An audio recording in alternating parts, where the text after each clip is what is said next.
Welcome in, MJ38 show, episode number 20, 210s, add 'em up, 20 episodes. We're going strong. Thank y'all for coming along for the ride. Choo choo! All aboard, dog. Next stop, 20 train. Infoville. Going to the stratosphere. Yeah, dog. Absolutely love this life. We're going crazy. We're going ham. 20 episodes deep. Waters are warm. Hopefully your day is going amazingly. Perfectly. It is going perfectly, actually, whether you know it or not. But hopefully you know that and you can enjoy it. And if not, hopefully you can find out what's going on. And then it'll become perfect. Then it'll be nice and eureka moment, you know? That's what we're all looking for. Revelatory. That's what we're all looking for. When then information turns from information into, like, peace, understanding. Like, I get it. It's okay.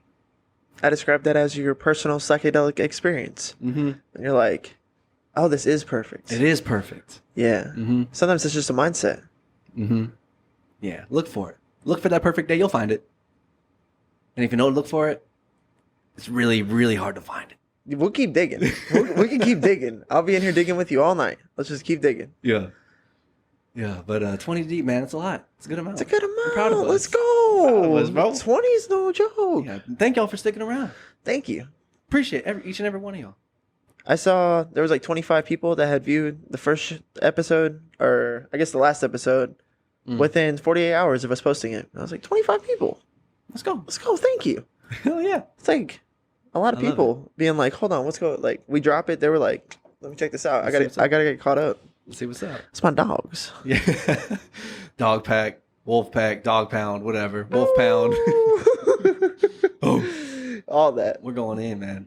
Thank y'all. 20 deep. We're that one stat. Remember that one stat you told me a long time ago? Yes. That crazy stat. I think you mentioned it like on one of the podcasts. Oh, we did. Yeah. If you've been with us long enough, you know. You know.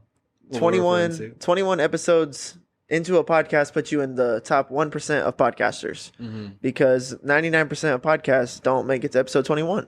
Yeah, it was like what 9 out of 10 won't make it past episode 1, and then out of those that do, 9 out of those 10 won't make it to 21.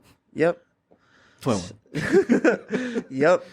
And then that's been in my mind. That was the first goal, was get to 21. And then I'd be like, yeah, all we're right. knocking on 21. We're next door. Yep. Yeah. So we're right there. Just keep pushing, you know? How would one climb a mountain? One step at a time. Step at a time. One episode at a time. How do you eat an elephant?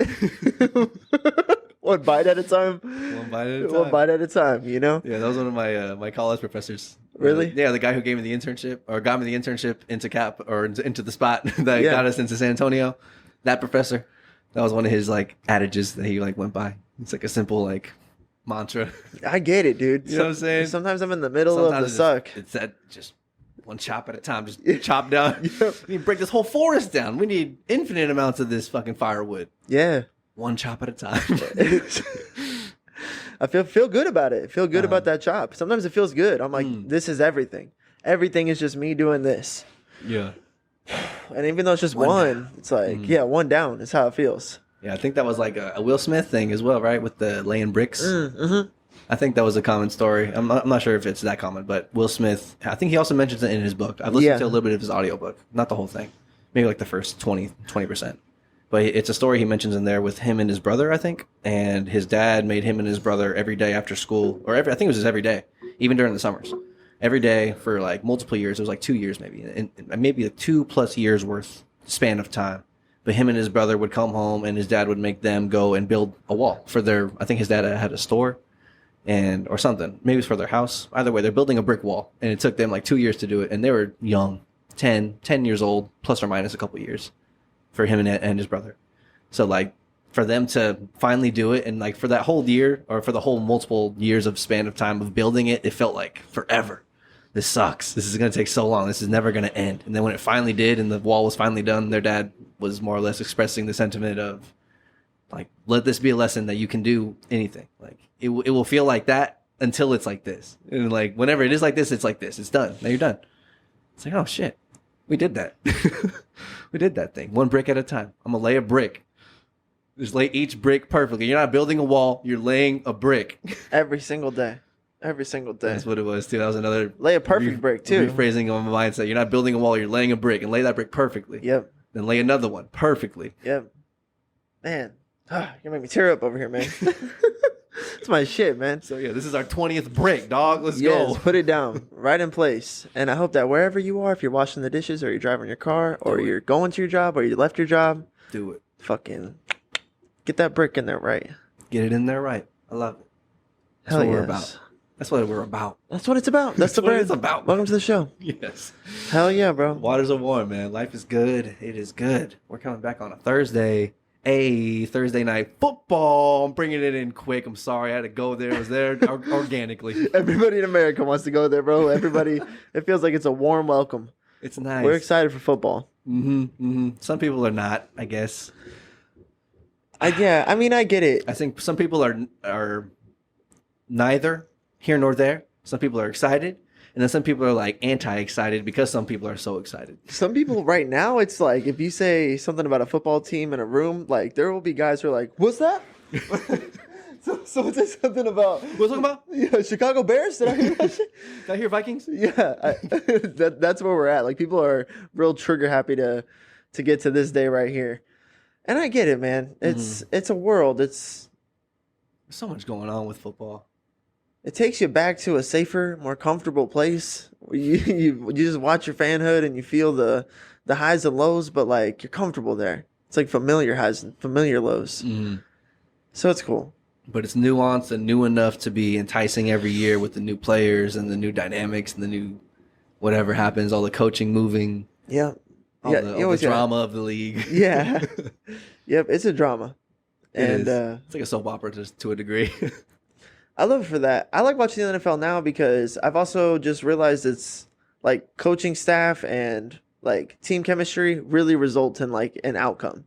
So if there's like a team that like has ideologies. Yeah. So if you get like a really like ahead of his time coach with some really ahead of his time players and they start playing like transcendently, you're like, there it is.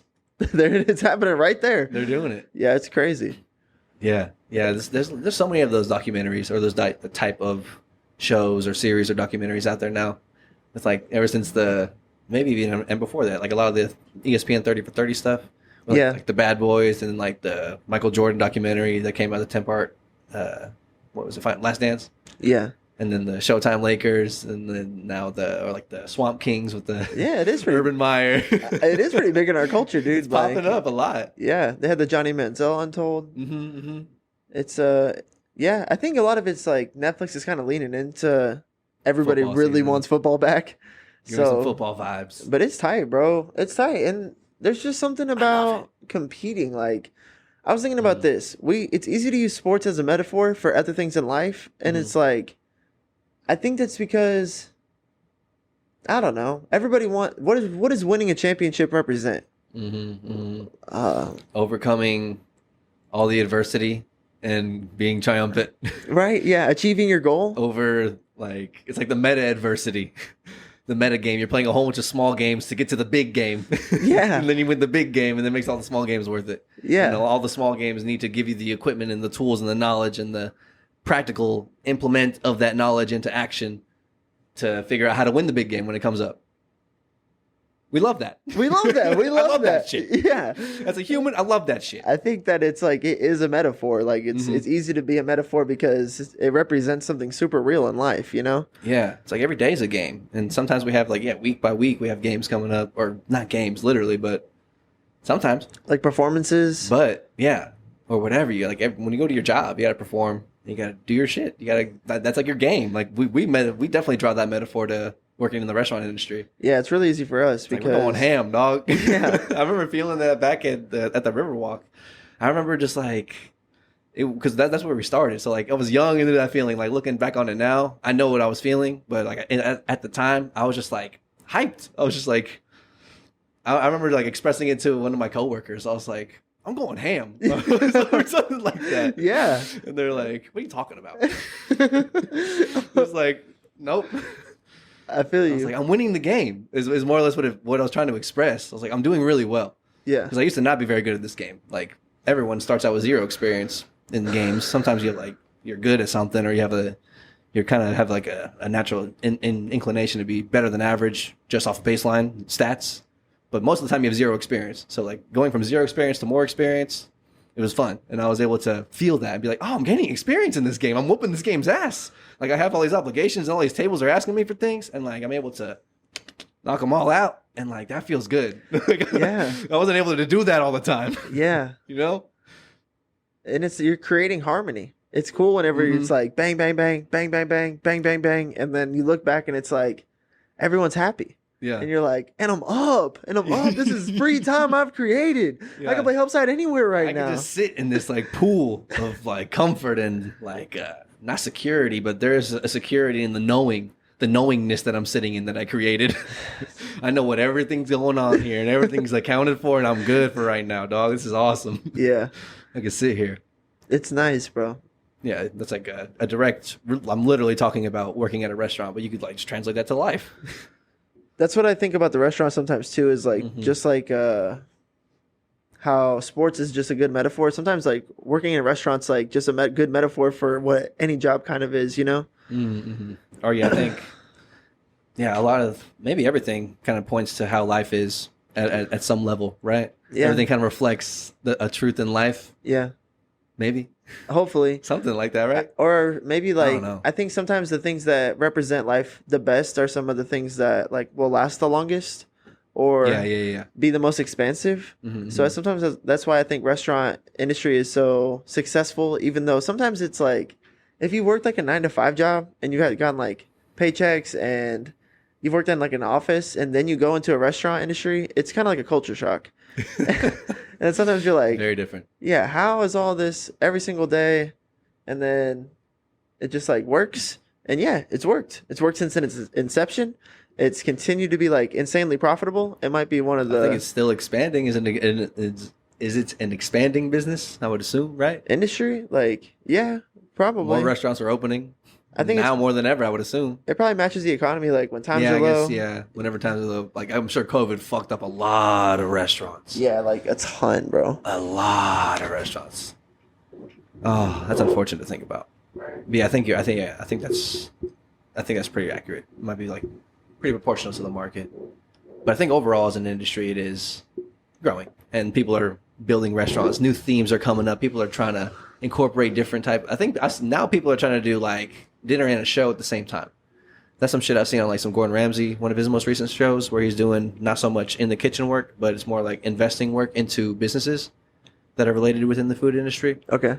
And one of like they do challenges throughout the whole thing, and somebody wins the shit. But like one of the challenges they did, it was they were incorporating like a Vegas-esque kind of show for each course. Like there were 5 courses, and then each course had an accompanying like act or show, kind of to like it was almost interactive, or I don't know, dinner and a show. So like restaurant themes and like food. I've seen this. That industry's popping. Yeah, they're trying to innovate some stuff. I've seen like coursings matching with like parts of the movie that's on, or like parts of the play that's on. Yeah. That's kind of tight. Kind of cool, right? So like I saw a Harry Potter one where it was like at this point in the scene they serve you like a butterbeer when they're like in the bar. You know what I'm saying? Tight. It would like match it all the way through. That's kind of cool. Like that's kind of tight. Yeah, it's like an immersive experience. Right. Yeah. There's something to that. I don't know if it feels like they're scratching the surface of it. Because people, especially because even if I go to a nice restaurant sometimes, like sometimes there's nothing going on, and I'm like, is this just being at a restaurant? Whereas I feel like I'm at different restaurants where there's something going on like all the time, like somebody's presenting something to you, or there's some kind of like course happening, and during that time like your attention is, you could just focus on like what's happening in front of you like the whole time and not really have to just like sit there and be at a restaurant. But most restaurant experiences are like you're at a table and you're just like at the table for most of the dining experience, and then they bring you your food and then you eat it and it's over.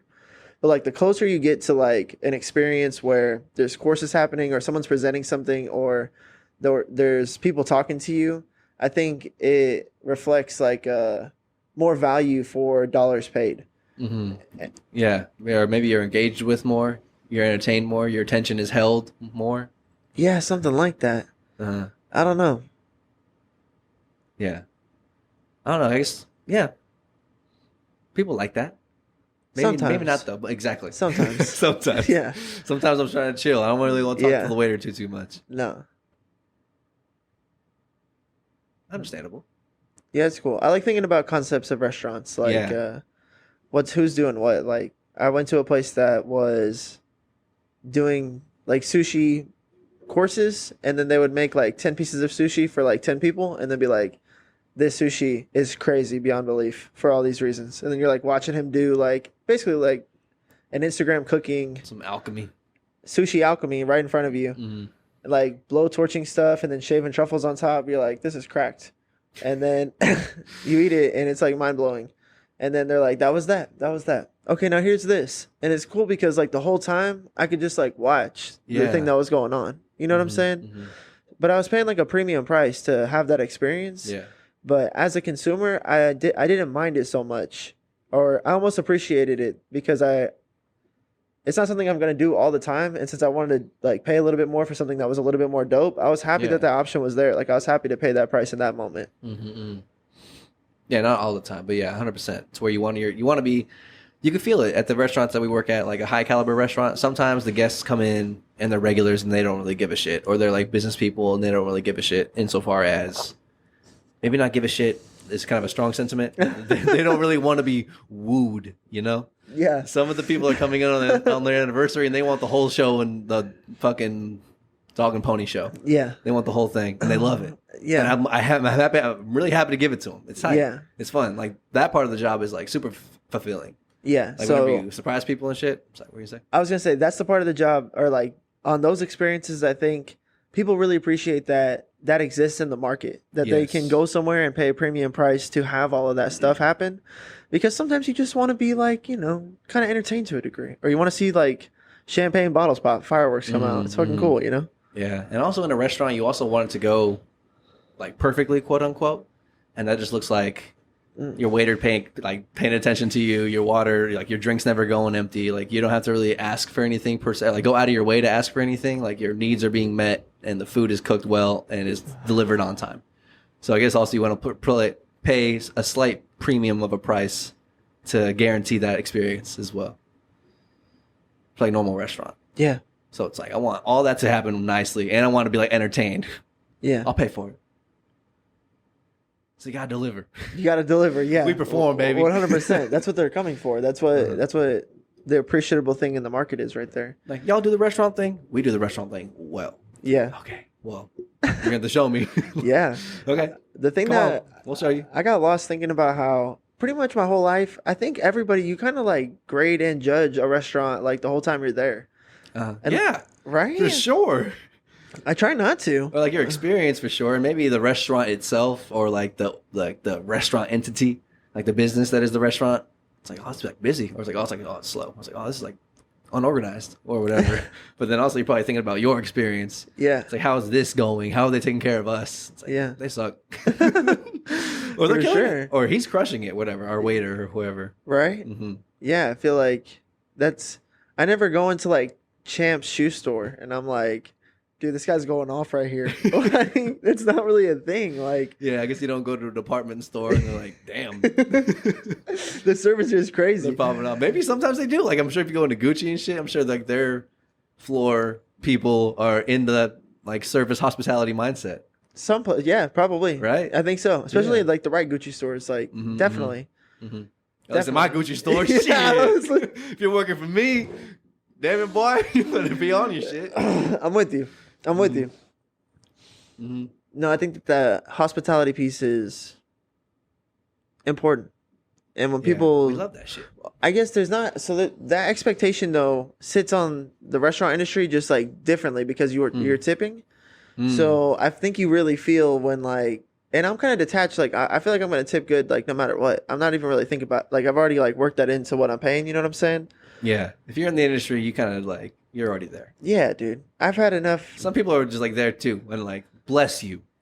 Bless those people who are like automatic 20, 25% tippers. Just because out of the kindness of their heart, they feel like that's some good karmic energy to throw out there. I got both. And it is. And it is. Directly affecting people's lives. Yeah, and all of them around them. Everyone they touch after that, you know? Yeah. It's crazy. if you set one person off, we felt that. Like, if you ever just see someone get $100 tip, they just go off like a nuke. And then they feel fantastic. They're smiling. They're like, like trying to elevate and vibrate everyone up, like around them, their tables, their guests, all their coworkers. Yeah. So if you've seen like one busy server in like a room with like 20 people, and then you give them like $100 tip, that's like all 16 other of those people in that room are gonna have like this elevated experience because the karmic expense is real. Like, you can watch it happen like that. It's crazy. Yeah, and I think that'll work its way back to you in the karmic sense. Because like you could see it like play out for like not even you. So it's like I could influence this whole energy for all these other people. Yeah. But the karmic action, it'll come back. It'll find its way back. Whatever you put out, it'll come back, man. That's some hippie talk, but I believe that pretty fully. I guess what goes around comes around. All those cliche sayings. I think there's something to it. Might be hippie. Might be hippie. I'm with you. Well, there's something to it. But I think so. That's a common thing you see in restaurants. Just like people will be like, "Come on, man, just like give him a good tip, man." It's like, well, he didn't earn it. Those are like the two perspectives. Are like, what about your karmic cosmic noodles? Your noodles, though, they're floppy and then small. And then the other side is like the critiquer of the experience and the time and of the person's effort. I feel like those are the two sides of the restaurant you really feel sometimes are like, yeah, I don't know. It is just growing up, not working in the industry, just like going out to eat in places. I feel like a lot of times people don't necessarily get that you're not really critiquing like an employee at their job. Like, if you call someone an Allstate, you're not like kind of wondering like, man, I've been on hold for a long time. It's like not the same thing as like my water glass has been empty all night. It's like you can't really get mad for being sorry. You can't be mad for being forced to wait when you're on the phone for Allstate, but you can get mad at me for forcing you to wait for your beverages for sure at my job. Which I wouldn't do, but I'm just saying like it puts us in this place where the expectation to perform is really high every single day. It's just something that we live with. Yeah. And it's dope. I like it. I appreciate that. I like it too. I think it's a good representation of life. That's the full circle that I'm getting back to is like... Love it. Complete it. Yeah. Get in there. Is that life kind of demands that you have to perform every day. And you've got to like go do the hard things every single day. To lay down a proper brick takes like a lot of work. Like, for instance, I'll have to like work out and eat right and go to work and make sure I get my money right and then make sure I sleep well at night too. Those are like 4 things I do to have like a decent brick. I could have a better brick if I pepper in more things in between those 4 things, but just to have like, I try to keep it simple. Keeping it simple is great. Really important. Yeah. 4 things. If I do those 4 things, that's a brick and I can like work with that. But to do those things, those are all difficult things. Like, I'm going to have to go out of my zone and like actually perform and do that shit and like do them well. Yeah. That it's well represented in the restaurant because like the expectation is always going to be there every day. Like, there are high expectations in life. Like, your relationships require high expectations. Like, I just think that's what makes all of this so energetic, what we do every night. And like, I think that's why our frequencies get so high sometimes is because we're doing life inside of representation of life and representing it well. And then like, and other people around us are starting to like also get on that loop as well, just because it's like, we're helping each other succeed at the task we're all doing. And I think we just start humming like, and like our energy gets like really high. I don't know if that happens in other like fields and shit. Like accountants, I don't know if they feel like that. I don't know if they really like. It's definitely different, man. I think it's way different being in like an office setting because being for those who've never worked in that service industry, it's like a war zone, man. It gets to be like you're in the trenches with these people. It feels like shit's going, shit's hitting the fan, shit's going sideways. People are asking questions you don't have the answer to. Have things that you don't need, or they have things that they need that you don't have. I don't even know. It's all sideways. The timing is off. There's like you're just the whole time you're just trying to make sure everything doesn't go to shit, and then sometimes it just does. You're just like sitting in the shit. It's like, oh, this sucks. I did everything I could. Yeah, and so it's like people who are working the industry or in the service industry. I think we kind of like share that whenever you work with people. Some people you work with like certain groups of people. You find pockets of some coworkers that you're like, fucking go to war with you, brother. Yeah, it does. It does feel like that, right? Right. It's funny. It's like a war with no bullets. In accounting. That's what I'm saying, bro. It's like being in a hospital with no dead bodies, like less ramifications, but like the demand, like to do this complicated test really fast and to like trust each other and just like, I don't know, perform at our job. Like it's there's no ramifications of people dying, but if we like don't succeed, then like you could lose your job. You know what I'm saying? If you're not doing well. And so it's crazy, man. I feel like that connection is there, and it's got to be different. Like The Office on TV kind of represents what like a melodramatic office is like. You know what I'm saying? Chill. Yeah. Not a whole lot of trench warfare going on per se. It's pretty calm day to day. Yeah, nah. My heartbeat will be racing sometimes at work. Oh my gosh, I would literally be sweating. I'm flying around, I'm bro. moving briskly through the halls. People, watch out. But you gotta like. I think it literally is like every 30 seconds. Like 30 seconds, you can get a lot done in 30 seconds if you're moving quick. Yeah. But like 30 seconds is not a large increment of time in a lot of other places of employment. But like in 30 seconds at a restaurant, like you should be able to make shit happen. Like you can knock off a couple queue items. You know what I'm saying? Unless like it's like a big one, then you're like, oh shit, this is gonna take like 4 of my fucking 30-second sections. I'm fucked. Unless I can get some help side. Terminator. He's on Terminator mode. He's got his sections, his 30-second segment sections lined up, ready to go. Like, I feel you. How many 30 seconds is that going to cost me? I can give you 2 back. I can help you with 2 of those. Yeah, thank God. I can keep it like an even, like plus or minus 1. Yeah. But if it's like -3, -4, it's like, oh, you're 2 minutes behind. I'll go make the espresso for you. Be right back. 2 minutes accomplishing anything. Yeah, it gets like that. You get stuff. It's like things take time. You're so crazy. I think about it like that too. But like that's a really technical way to think about the job. But it's the queue, and it's like priority of importance within queue things. Yeah. And then sometimes I get railed at work like 2 times in a row. I have like mild train crash of my queue, and I'm like, fuck, dude. Like I'm super in the weeds now. Like I did not wiggle out of that trap. I'm trapped still. Yeah. And I'm like, why didn't my wiggle get out of the trap? And I'm like, because you prioritize this thing as like high priority, but actually it needs to be like mid priority because it jammed up these things. And if you would have like put it third, then these 2 things would have got off, and then you would have got it to that thing, and then you would have been fine back up here. But instead you were like took forever, and then these things that got jammed up, and then by the time you cleared that, like more things stacked on top, and you were like not ready to get to those things at all. It's like Tetris. Yeah. No. Oh fuck, dude! I had like a moment where I was like, "Oh fuck, dude!" I was ready. I just needed my long piece right here. Nope. No, stack it up. Yeah, dude. Yeah, it was tough. But then, yeah. So, but you have those moments where you're like, "What happened there?" Like, what my algorithm like failed in that moment. I got to go back in the code real quick and like, or at least that's what I was thinking that one day. And I was like, "Man, that's a really crazy way to go about doing what we do." But I think that's what like the elite performers. I think that's how they think about the job. It's like time management. Yeah. How do I? Yeah, time management in regards to how much time does it take to do whatever it is I got to do, and how many things do I have to do, and what time do I have to do them? So it's like working all that out. Yeah, and which ones are more important than other ones? And what's more important? What's more time sensitive than everything else? Yeah. Yep. Whole thing.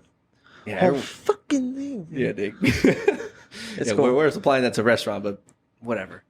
It applies to everything. The way that I do that the best, like when I'm playing at my finest of doing this very complicated thing we're talking about, I'm not really thinking about any of it at all. No, yeah, you're just like moving, you're doing it. Just playing brainless, dude. Just unconscious. Just like walk up, deliver. What do I need? I got it all. Boom. Yeah. It's like typing my shit in. Like you just don't think about it. I don't second guess myself. I'm not really like before the moment or after the moment. Same thing with basketball. If I'm just like there in the pocket, in the little fucking crease, dude. Just like, pew, pew, pew, pew, pew. I feel like everything's just like, I don't know, man. Yeah, you're flowing it. You're in the flow. You're not rushing. You're not stalling. It's like sometimes, yeah, you'll be right there, and like you'll have. I felt that as well. Where you're like in the flow moment, and then you're handling your tasks and your responsibilities, and then you'll be so like in the flow that like you'll be able to like catch yourself before you even miss things, or you'll be able to like catch things that you wouldn't have even caught if you were like rushing to get it done.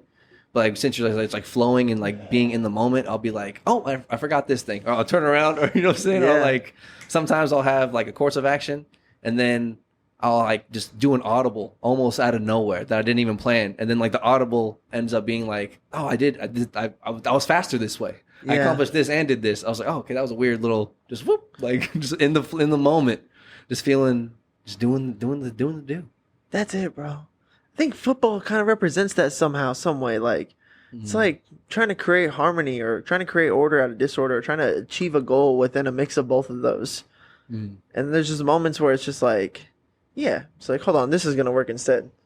Oh, we just got like 60 yards. Let's fucking go. Let's fire. Yeah. And that's what it feels like in the restaurant. You're like, I'm up 2 moves now? Let's fucking go. Like, I'm chilling, bro. I'm super up.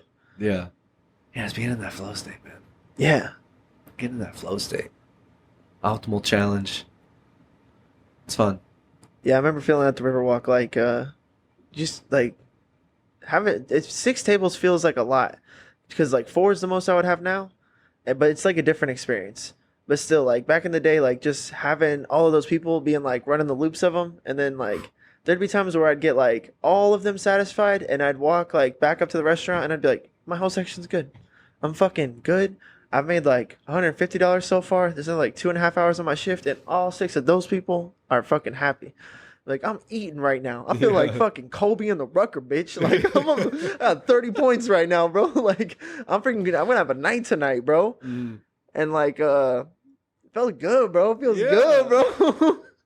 Yeah, I love that we're able to equate it so easily to sports. Yeah. I think that, they're both, as we mentioned earlier, just both such great representations of life. And we're able to just feel it across the spectrum. It's like, yeah, I feel like Kobe, dog. Yeah. Going ham right now. For real, dude. Yeah. Super cool. Yeah, it's awesome. I love it. I guess you don't have to think like that, but I think it's worth it. It's one of the things that makes the job. Yeah, framing helps. That benefits my life. When I think about life and I engage in something that's that activity every day, I think that makes me a better person. You know, not better like morally, just like more sharp as a person. Yes. Like I've attempted goals more times than I would have not in this industry. Like every night I'm like, all right, I'm going to achieve this goal. I want to achieve this goal. I want to perform at this level. I want to remember all these things. Like I'm really pushing myself. Whereas like if you're living a different lifestyle, I don't know if you're like actively sending neurons to like try to do those things every night. And I'm like appreciative of it. I'm like, thank you for the opportunity to like get to do that every day because it makes me a really sharp person. And some people at the job, like, it just gets tough. It gets to a point where it's like, you know, what we do is like, no joke, man. It's like, it's a grind. Especially in the busy seasons, it's a fucking grind, bro. It's a grind. Sometimes it's just back to back nights and your ass kicked. Yeah, that's whenever I'm like yelling and shit, I feel like it starts to make sense. You know what I'm saying? It's like, this is the war zone, baby.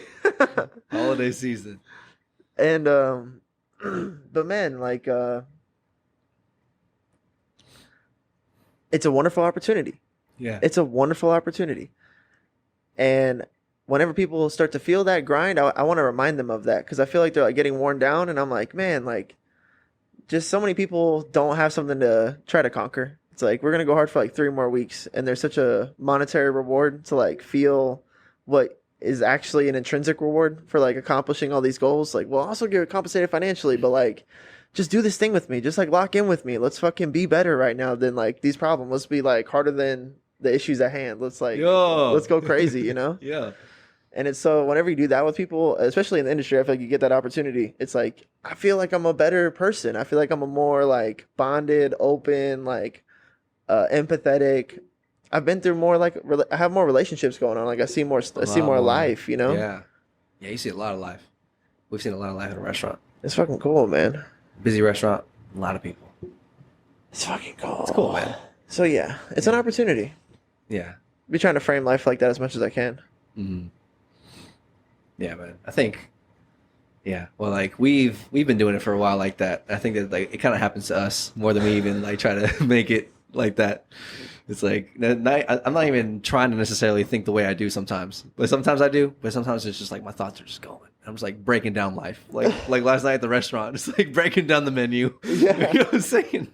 It's just like, I don't know. Some of it's kind of maybe some momentum of motion, of like thought motion that we've already been putting into play for the last couple of years. definitely since like 23, 24. That was when it was just like, Yeah, we started going crazy at this. Yeah. like thinking more abstractly. It's like thinking bigger. It's like thinking. It's like you could like look at a picture, but then you could like zoom out, like look at the room, like zoom out, like look at the building, like zoom out, look at the city. You know what I'm saying? Yeah. It's like we just kept on zooming out, like developing that ability to zoom out and look at pictures, look at ideas in a more abstract and I guess broader lens. Yeah, more objective, or try to understand objectivity. So it's like the nature of being itself. If you can understand like nature, that's a whole thing. You know what I'm saying? That's hard to do. Or we started that at like 22, 23, 20, probably like 23, 24. In the ballpark. Part of it is I can only detach as much as I've grown. So like I felt myself get a little bit older over the last like 3 or 4 months, and I felt the new room for like these new thoughts, and I felt myself like seeing the evolution of myself, being like, okay, this is like where I take this thing next. And I remember how I got here, and then like I didn't really have the vision for that yet, but that's where I take that thing next. And like that, it was like powerful. Then it reminded me, I was like, oh, I can only know as much as I know.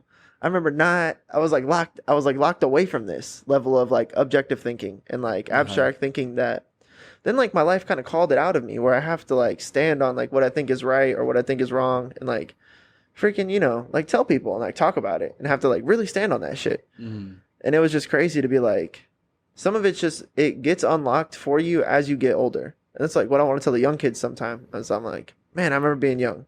Yeah. It's like for sure. But like, yeah, you're thinking about it super objectively, like super zoomed out of here. It's like crazy. Yeah, I think, part of what we're talking about is like, I think it's like perpetual.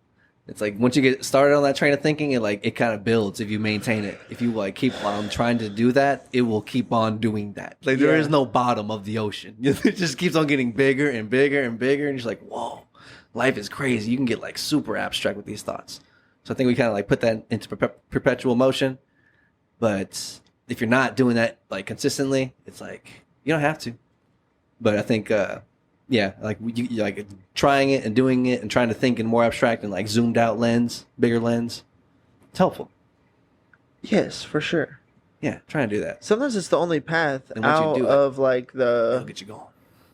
Like life is like hurting. You're like, I'm overwhelmed. It's like the only thing to do sometimes is to like reframe and to evolve. Like I feel like you either like deter and you start like sliding down a path of like losing the things that are overwhelming you.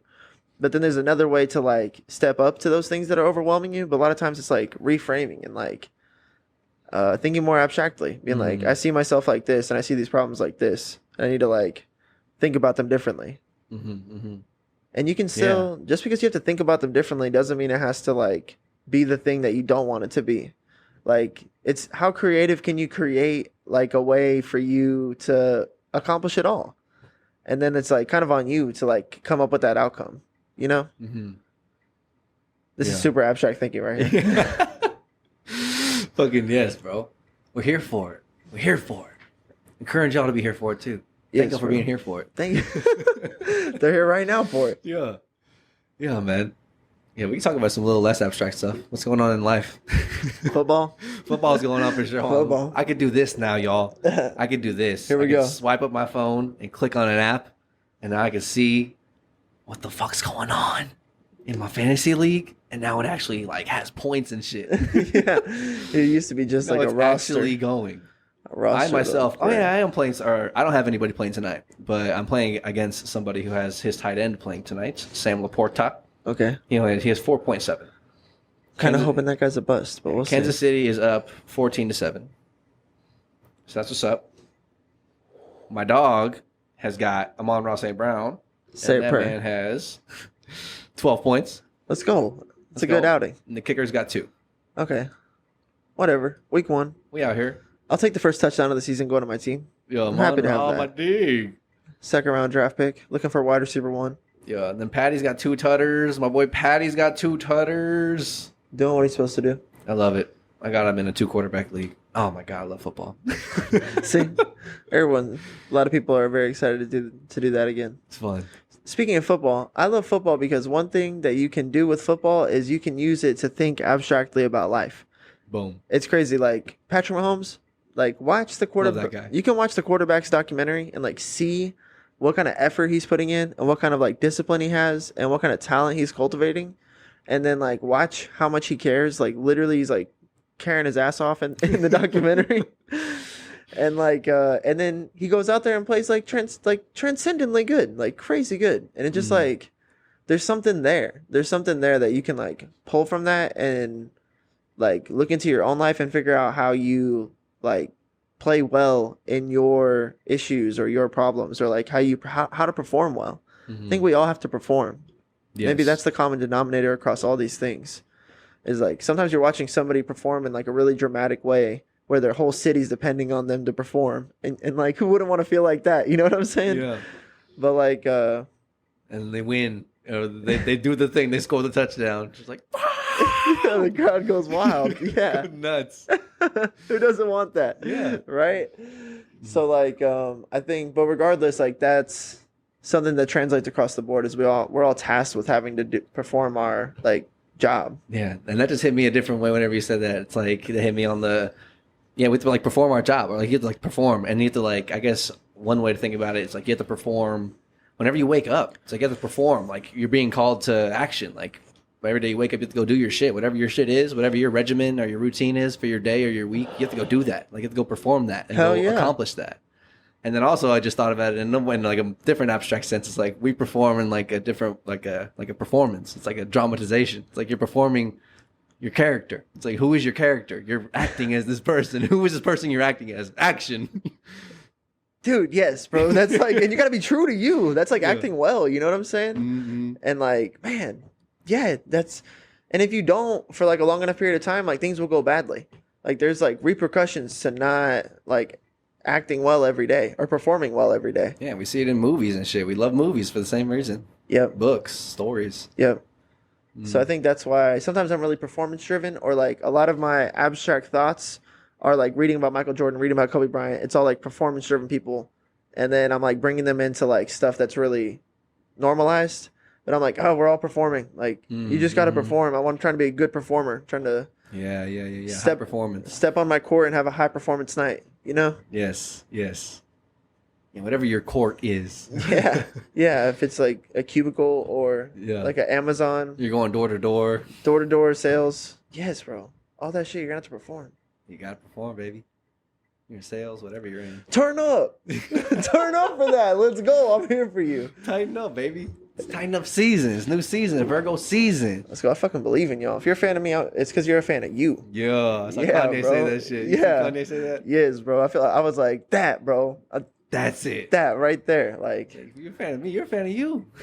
I inspire to embody the same thing. Like, I hope when y'all see me succeed, it's like, I want to just be a representation of what's possible. Like, what you can do. Like, a reflection of, like, your own success, you know? Mm-hmm. Yes. Absolutely. I want it for everybody. Yeah, bro. There's enough for everyone to go around. Yeah, bro. I want to make it, and then it's like, oh, Matt made it. I can make it. Like, I hope that's the neuro association that I give to everybody around me, you know? Yes. Yeah, let's go, y'all. We're rooting for you. Yes, bro. Fucking yes, bro. Let's go. We're all trying to get that shit, dog. Like Patty Mahomes, man. We're rooting for you. I don't have your jersey exactly, but like your jersey, quote unquote. But the same thing. We love having people. We love supporting someone who's chasing that goal. We love buying jerseys. Why do people buy jerseys? Why would you buy someone's jersey? That's such a good question. That's such a great question. That's kind of weird. It's not your name. Oh man, that's not you. No, but. Couldn't wait for Halloween so I could wear an Allen Iverson jersey, you know, so I could like be him for a moment, you know. I don't know what. Outside of Halloween, why are you buying a jersey, people? Oh man, because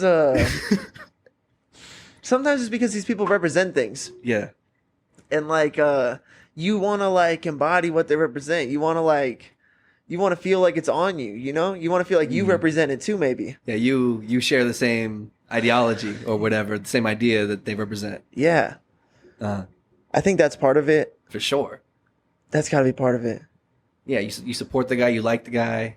But then, yeah, why do you like him? Because, or whatever. Yeah, that's your. That's why do you want him to win? It's like, he's my boy. That's my guy. It's like, why is that your guy? It's like Darius Leonard. That's my guy, or one of my guys. And it's like, why one of my dogs. One of my dogs. It's like I love him so much because he gives like fanatical effort. He gives fanatical effort, and he makes game impact. And that's like something that just important to me. Like, I think I noticed it when I play basketball too. Like, there's people who like can play good defense and might be like athletic and good decent shooters, but then there's people that like go up and get rebounds that make like a game impact. Hustle for loose balls. Yes, bro. Like Darius Leonard, like fanatical effort, and he like punches the ball out a lot, or he'll make like an interception, and you're just like, bro, that's my dog. Game changer. Game changer, bro. Instantly, like he's kind of undersized. He's only like 6 foot, like 220.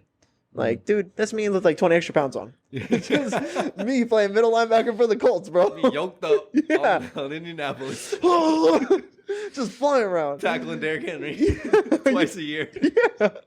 And he's just like screaming. He's always screaming about, I fucking love that guy. So yeah, I don't know. There's something about that like I fuck with. You know what I'm saying? Like, yeah. And then buying the jersey, I guess maybe even in your own mind, like solidifies that you do. Like, I cast my vote for this. I vote for this. Yeah. I say this is a worthwhile ideal. Yeah, this is worth my money. Yeah. Worth my money is the thing. Worth my time and effort. Yeah. That cost me to get. And I realized, here's the thought that came across my head, was like, selection is representation. Like, what you choose to wear represents you to some degree. Or what you choose to drive in, or whom you choose as your partner, or like a lot of selection is a representation of yourself. So I don't know if everyone's conscious of that, though. You know what I'm saying? That's just deep, dude. We're getting back into space with that one, cuz. That's what I'm saying. Is like, yeah, that's some shit right there. Some food for thought. So I think there's something to that with jerseys. It's like that's a more obvious version of selection is representation. Yeah, 100%. 100%. A lot of people probably wear Aaron Rodgers jerseys almost to represent, like, to be counterculture, or like I like someone that was willing to say no to like wearing a mask, or like someone that's willing or whatever. Yeah, or someone that's willing to take like ayahuasca and stuff like that. Some people might be wearing the jersey to represent those things, you know? Yeah, bro, I saw some sheesh. It was I think, have you seen it was on the HBO Hard Knocks with the Jets. Okay. And it was, I just saw a snippet of it on IG, but it was of Aaron Rodgers talking about he saw a UFO. Really? You see that? No. Yeah, bro, in like 2005. Really? Yeah. I haven't seen the story. It might be on the latest one, but maybe, yeah. I just saw a little snippet that's of it. Crazy, like, man. This is dope. What did he say, dude? He was just like recounting the story, and he was just like, yeah. So I started doing my own research about UFOs. Or he didn't. I don't even think he said the verbiage UFO. Okay. Said, or maybe he did. But he didn't say that he saw a UFO. He just said it was definitely an unidentified object that was flying. Okay. Way to avoid the media. I like that. Good job. Yeah, but I forget who he said. He was with somebody, or like with 2 other people maybe.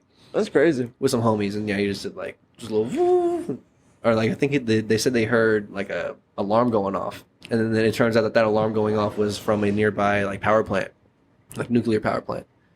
And then like he was like, in my research, I saw that they were like many of the sightings were around nuclear power plants, like places with like high weaponry and like high power areas and shit like that.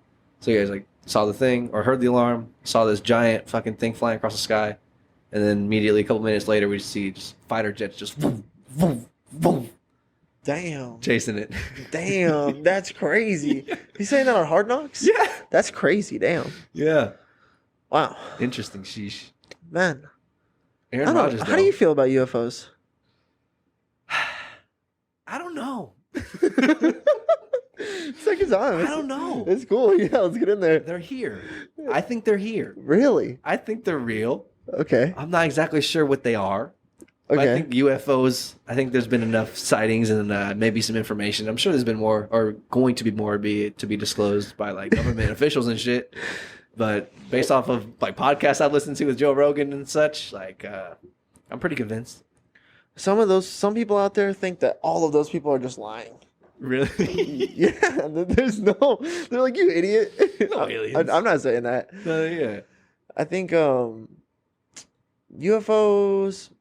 Okay, so like UFOs are real. But like, are you saying aliens are real or just like? That's another conversation. I don't know. Yeah, I don't you know what I'm who, saying? who owns these crafts? Right. Who are these people? They're alien to us for sure, or they have access to technology that we have no idea how the fuck to handle this. We can't move like that, or at least maybe within my scope of public opinion that I have, we can't do that. But maybe someone else who's like in the CIA or who actually has access to that information knows that we do have crafts like that. Yeah. So I'm operating with like some ignorance here. So maybe like, I don't know. So I'm assuming that these people who have access to this crazy UFO technology or like these UFO sightings that we're seeing, like they have these actual crafts and these fucking things that move at crazy speeds and defy all of our laws of physics and gravity. So it's like they defy all that shit. So it's like, is that real? Like if those people have that thing, they're alien to us, or maybe we do have it at like a really high level of government that we don't have access to as normal civilians. Yeah, that's why iPhones keep staying the same. It's because they're like, I don't know what to do, dog. God knows how far the AI really is already. Right. I mean, I don't know. We're in space here, yo. Yeah, I'm not trying to sound like a crazy person. I'm not a doctor. But I'm just like, it's weird to me that like in Oppenheimer and like whatever time frame that was, they were building like they were like put the smartest people together to make a bomb that they didn't think they could make, and they fucking made it. They did it. And like allegedly they did the same thing with space in like the 60s, and like it seems like at this point the scientific breakthroughs have to be kind of fucking nuts. Like I don't know what they're doing now as far as like atoms and molecules, but like it's got to be. And then AI stuff, I don't know about all that, man. God only knows. We're just getting familiarized with like the way that the way we interact with AI right now is interface with AI is like ChatGPT. Yeah. But that's not like what AI is and does. Like who knows how Apple interfaces with AI or like how like universities are starting to do it. Like I don't know, man. Or the CIA. Yeah, exactly. Someone who's like trying to weaponize that shit. We don't know what the fuck people would use that for. What the fuck are they doing, man? But yeah, I don't know. I think aliens may exist. Why not? Why not? Why not? Where are they coming from? That's another question. Is it another dimension? Is it another planet, another galaxy in our dimension? Or is it like, like, are they able to go into, like, just hop into the third dimension whenever they want and, like, pop out? You know what I'm saying? Because they exist at a higher frequency. Or they exist at a higher level. Like, they're fucking... They make Stephen Hawking look like a fucking chimp. I'm with you. I think that's expressing like Kids See Ghosts. Is like more or less. I think what I got from the album, or when I was listening to it, what was drawn out of me, I was like on a long run, and I listened to that album. Kids See Ghosts by Kanye and Kid Cudi. Yes. Okay. And it was like a spooky run. I was like in the woods, and that's like a spooky album. Spooky hours. So, nighttime. Yeah, nighttime run in the woods. Spooky run. Yeah, spooky run with this. But I was like in a park at a trail. I had a flashlight. It gets to a point where if I can't run at my local park at night, maybe I should be out there. Maybe, maybe I ain't the one who should be running. Yeah, you know what I'm saying? Maybe I'm making sure it's okay to run at night at my local park, actually. Yeah, there we go. It's kind of how I felt at that moment. Solely hero, yeah. So I'm getting my 4.5 in or whatever. That's like 45 minutes. I'm listening to this album. And I just like felt in that moment, I felt like aliens were in a different dimension. I felt like it was just like, if you could imagine, like I almost felt like when I gave myself like just the constraint, imagine what another dimension would even feel like. And then I was like, don't think about that. I don't know about that. I don't know about like going into that place. Okay. But it was almost like, it was just like a veil between like what would be a more energetic, like if you were in the energy space, but you could be, like the way we're like mobile. Material. Yeah, the way we could walk around and interface with all of this in this plane. If you could be in the energy space and be mobile and like be able to interface with all the energy and be like sentient and conscious in that place, I think that's like what I felt. And then I was like, I don't know about those guys. I'm not cool. I'm cool on the streets. I'm not cool about it. Those are I don't want to get lost over there. Mm-hmm. And I got kind of like nervous thinking about it. I was like, really? Yeah, it made me sweat. Made my heart skip a beat. Because I think like the light flickered or something like that. You know what I'm saying? Like a good scary story. I was like, but you're just saying, that the album itself, like the sense and the vibe of the music kind of like brought those thoughts to mind. Yeah, that's the forefront. That is more what I was trying to tell you though, is that like that's what it drew out of me. It was this feeling that like if like, because some people will say aliens are like ideas, or like the way like an idea can kind of come over somebody. Like the alien is the idea. That in the last episode we said like ideas have people. Yeah. They almost like aliens have people. But like I was kind of like thinking about that, and I was like, that doesn't feel as true. Like it just feels like it's something. If it was something, it would be something that's like in another dimension. That's like right there, but not right there. Mm-hmm. And we have this one, and they have that one, and they wouldn't really be fucking with us. Like I don't know, you know what I'm saying? Yeah, part of the thing that, or part of, because I've heard that from multiple sources. The thing that Aaron Rodgers had said in regards to UFOs having sightings near plants or like power plants and nuclear energy and things of that nature. And I think part of that, I don't know, I'm just like drawing associations here. Who knows? Yeah, but maybe it's like the aliens are trying to, or aliens, quote unquote. Maybe the higher dimensional beings are trying to like prevent us from killing ourselves, like each other. Yeah, you know what I'm saying? They're like, y'all are gonna fuck everything up with this energy. They're like, what are y'all doing with this shit? Or I don't know. Maybe it's alien. Maybe not alien to them, but maybe there's, I don't know, just like the parents, some interdimensional parents checking in on us. Yeah, that's definitely a conspiracy, whatever, that I've heard that, like, I think Joe Rogan's like privy to it, that the aliens stop us from destroying our whole dimension. They're like, when the nukes came in, that's when they came in, and then whenever like there's other like energy crises going on across the world, that's when you see like UFO sightings. Yeah, so that it's like linked to this like making sure that we don't like destroy ourselves, which is, I guess, makes sense. Maybe. Yeah. I don't know. At least it kind of fits the narrative that we're kind of trying to frame here with them being interdimensional beings. And I guess if you are an interdimensional being that's a higher being than us, I think higher beings than us is just like a more elevated love. So I hope that they have more elevated love for us and are trying to take care of us. That's so well done. You know what I'm saying? Yeah, right? Right. Hopefully. At least in my spectrum of life, that's what would happen. I think if I had to think about the grand spectrum of things, like things probably work better when the third dimension is like a good representation of life. Right? Okay. Like, okay, keep talking. You with me? Say more words. So like when like Earth is like the current events or like the way of things of being is like, and I'm saying just like something that's like if nature's going well, like like maybe like the way the Bible displays like what someone's life should be like, even though it's not necessarily like, you know, Jesus like dies and it's kind of like harsh and sad sometimes in the Bible. It's like, but it's a good representation of life. Like as long as the third dimension is like humming at a good representation of like life, like a tree growing and dying and then creating the soil for like forests. Like if that's happening well, then maybe like the whole machine is like humming at a better rate.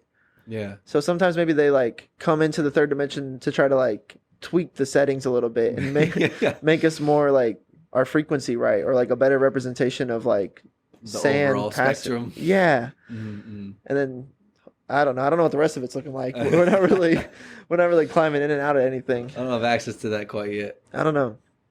But I don't know. Wait, do you think aliens are real? UFOs? I don't know. I like talking about it. Are they real at all? Or like, okay, so maybe people are just lying about like all the shit, or like the sightings or the like, remains that they're able to salvage from crash sites and shit. The combination of like a newspaper, it's all cap. A newspaper like wanting the story combined with somebody wanting attention created this like, now every time that a UFO sighting goes off, it's basically like someone wanting attention and then someone willing to like believe the lie, and that's just like what aliens is now. It's definitely possible. Yeah. Oh, I guess I need to see that. You haven't seen it, I don't think. I guess I'm asking you kind of indirectly with this train of thought, but I haven't seen. I know Joe Rogan's mentioned. I need some water real Bob quick. Lazar. Yeah. Go ahead. Oh yeah, well I have water here, bro. Okay, bet. Yeah. Sorry guys. I never wanted to leave. No, you sure?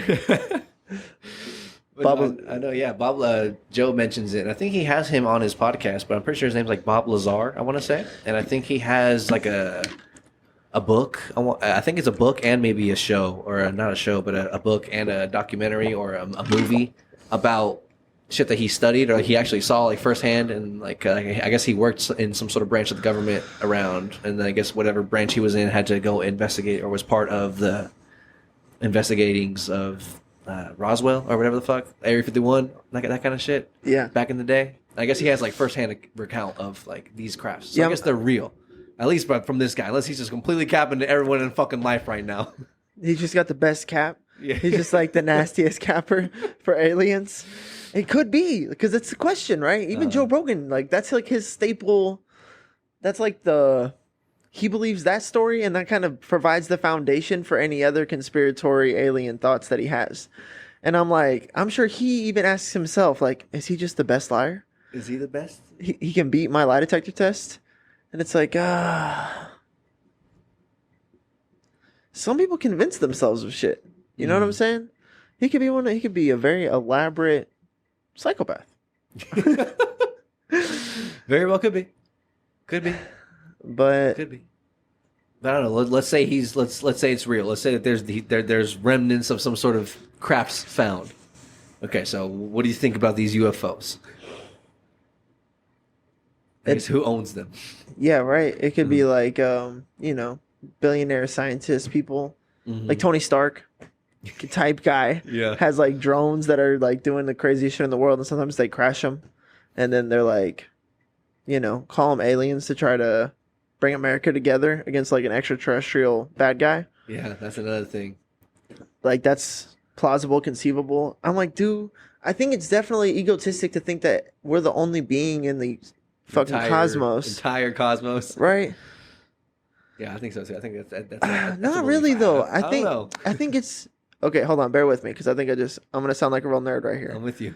But okay, the way we said like the third dimension has to operate like a good representation of life, and I think that that's like biblical in a sense. I think that that's the thing here is that we're not a universe and a cosmos full of infinite like other life. I mean, like maybe, but I think what's happening is like we are like there's a war going on right here. Like this is the movie. The movie is Earth. And there's like bad forces pulling you and there's good forces pulling you. And maybe like if you want to call something alien, maybe call those alien. But like in reality, like that's what's going on here. I think aliens might be like kind of a distraction by the government or like from newspapers or like news outlets or the media. Like I don't know. I just don't know, man. Yeah, it's crazy. It's so funny because I think I saw like a meme talking about like public opinion about like aliens to a degree, and it's like flashback 30, 40 years ago. It's like the aliens are here, and everyone's like, shut the fuck up. No, they're not. Or then now the government's like, the aliens are here. And like, no, they're not. Really? Shut up. They said that 30 or 40 years ago, more or less. Yeah. And in the 50s with Roswell and stuff like that. Yeah, they're like, who knows about this shit? And Joe Rogan is like, who was the other guy that was on XM radio? And he was like the biggest radio guy in the world for a little bit. Howard Stern? Yeah. He's like Howard Stern right now. And then like, I'm sure Howard Stern was part of what they do is talk about shit that's like fringe like that you don't really know about. Like aliens are right on conspiracy theories, more or less. And like, I think that, no, I don't think aliens are real. I think I just decided right now. I'm like super open to it. Yeah. I think the things that feel alien to me are like when you have an angel on your shoulder, or like if you feel like a dark force like right there, like you saw the night go still and you saw like black crows arrive and you heard like a dog start to growl and you felt something really terrible right around the corner. I think that's real. But that's like that, like I think that's more in line with like what's going on here than like than aliens. Yeah. I don't know. We're just spitballing. Just spitballing. Just spitballing. Yeah, if they are real, then why would they be fucking with us? Right. I don't know. They have better stuff to do. I thought about it one time. Maybe not. I was like, I don't think we passed whatever test like humans they gave us. Because like, if there's aliens out there, we can't fuck with them. Like, we don't even know about them. You know what I'm saying? Yeah, we can't we don't have the fucking technology to be operating the way they operate. But I imagine in alien school, they tell them about us. And all the little alien kids know that there's like an Earth with a bunch of Earth kids that don't know about the aliens. And like from that point, they would never need to fuck with us. Right. Never. Yeah, then why would they have to interact with us? I don't know. I think I've heard Duncan Trussell talk about a potential like maybe they're like harvesting some sort of energy from us or something like that at a more abstract, higher metaphysical level. Like they're kind of harvesting something here. Yeah. Like, or I could see that. Whatever. Something like that.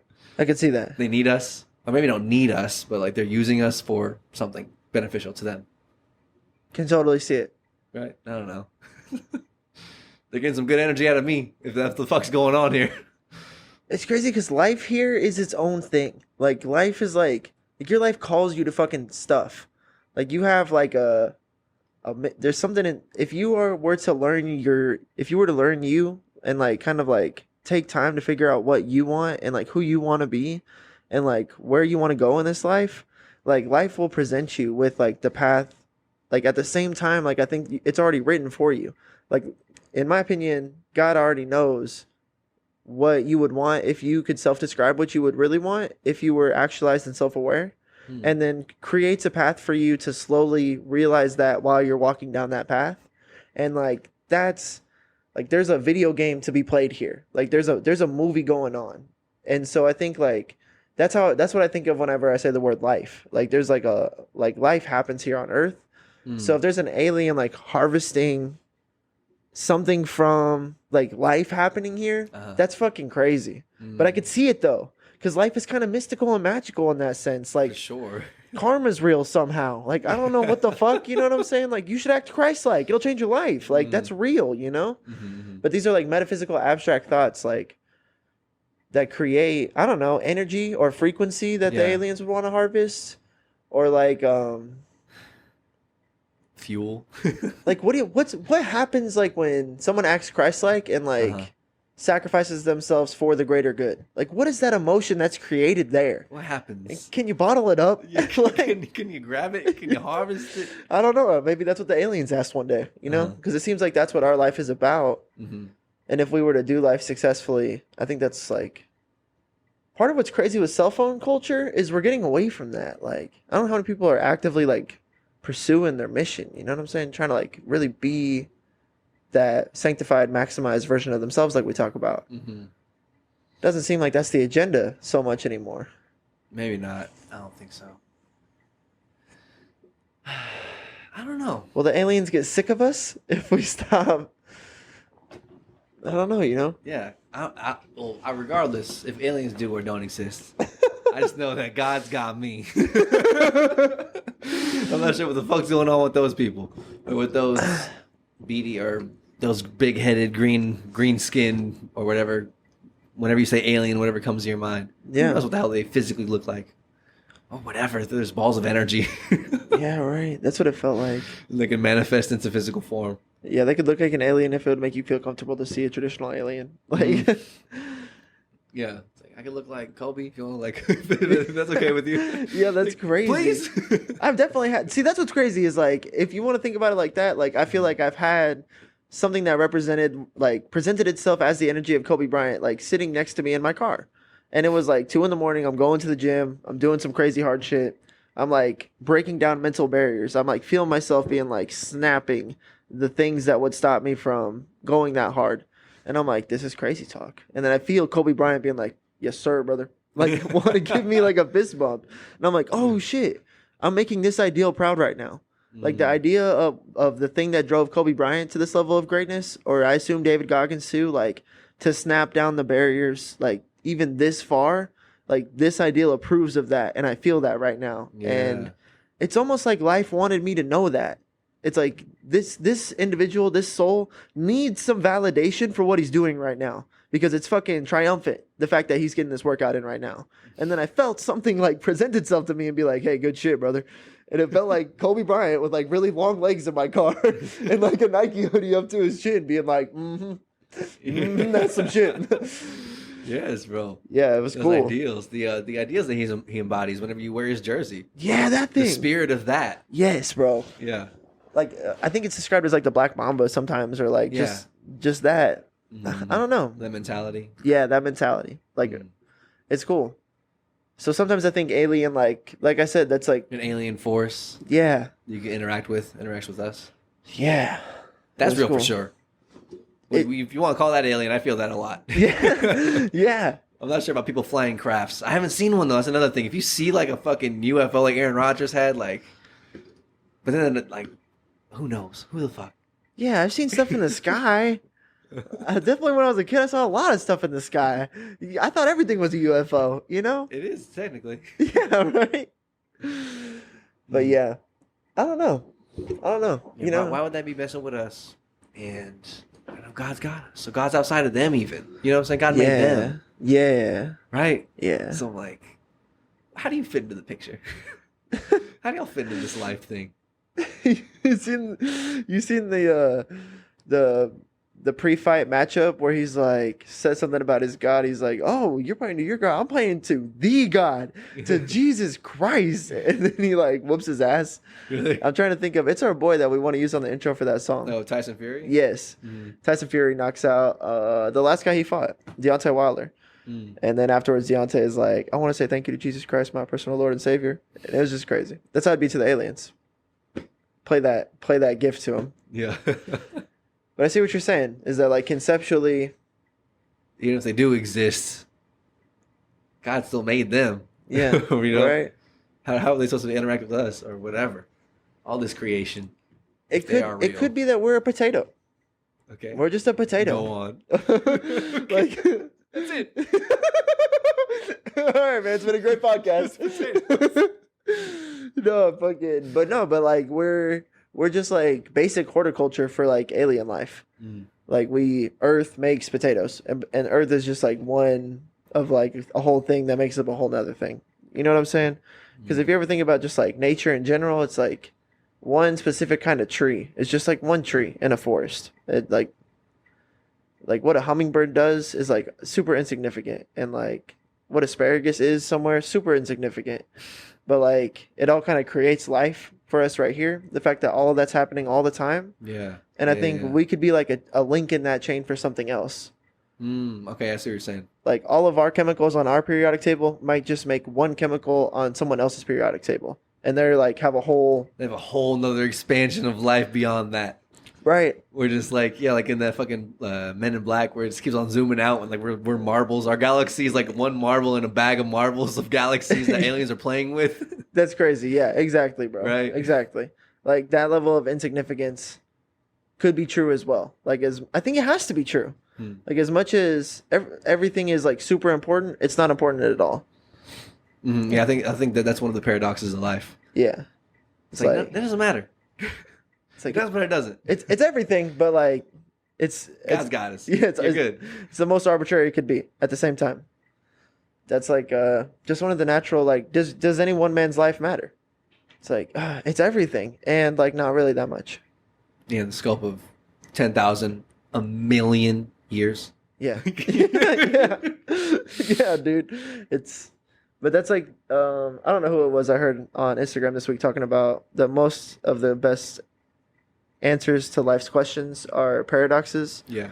And it's like it matters. It's the most significant thing. It's the most important thing in your life. Yeah. Yeah. Yeah. But at the same time it doesn't really matter that much. But there's like Zen in the balance of that. Uh-huh.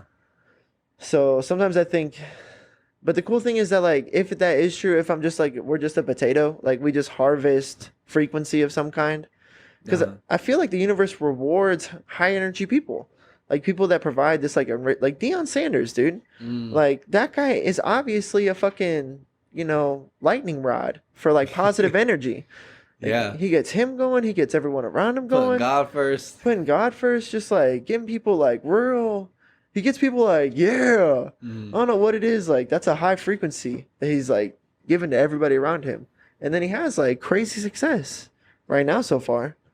I don't know if you want to use like success as a barometer for, like value, but it seems like he's bringing this high energy to the table and then like good things are happening. And then it's like a circular loop and it feels like the universe rewards people who are able to do that. That's how you get like megastars. That's how you get a Taylor Swift.